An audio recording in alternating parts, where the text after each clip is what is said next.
So I did a ketamine treatment today because I'm trying to heal my narcissism. And it was pretty powerful.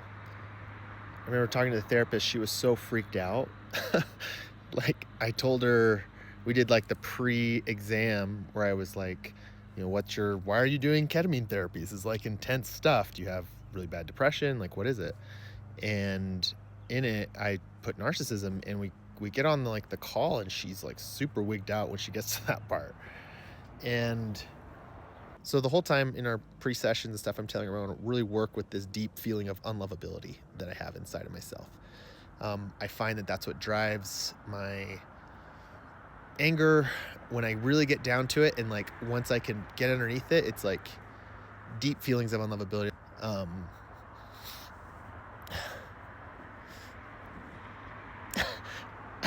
I knew this would be like an emotional one, and it like took a lot to try and do this.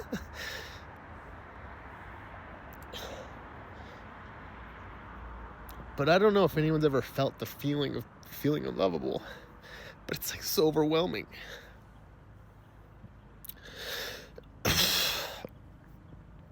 And like when I feel like I'm feeling it a little bit right now. When I truly get to that place, it's really dark and scary. And I can see now why I think there was a part of me that created a personality disorder to deceive myself, to like never have to really feel this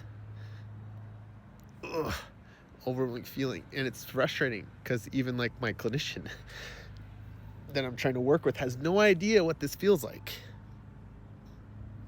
She has no idea of like that, how dark it can get.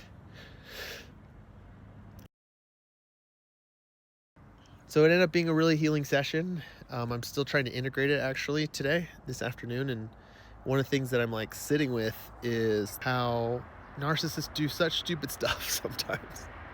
Like in every one of them that I've talked to, they're like, I don't know why I did that. I don't know why I threw the Christmas tree out the window.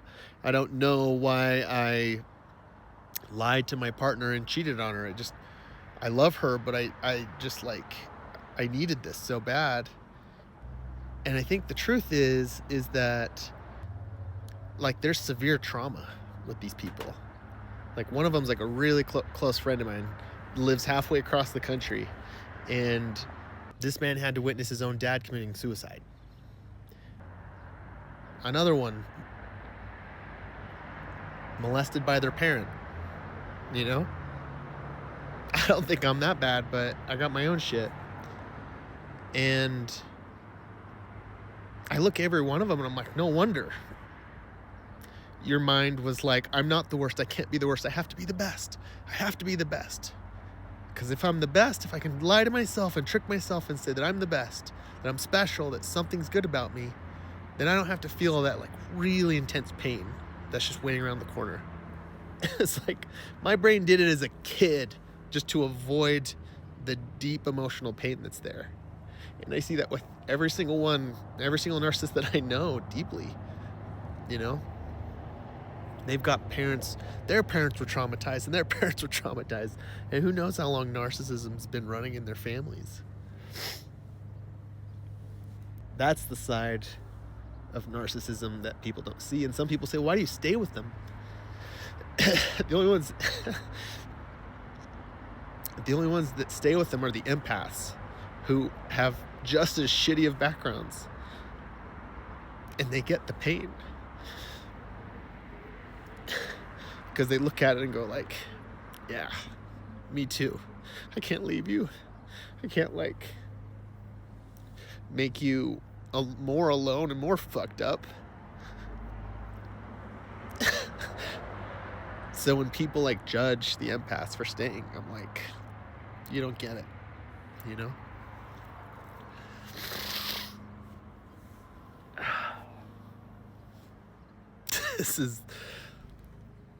I don't even know what I'm doing with this video, but I guess the reason I'm sharing this today is because I know there's probably a narcissist in your life that has really fucked you over in some way or another, because that's what a lot of people here are about.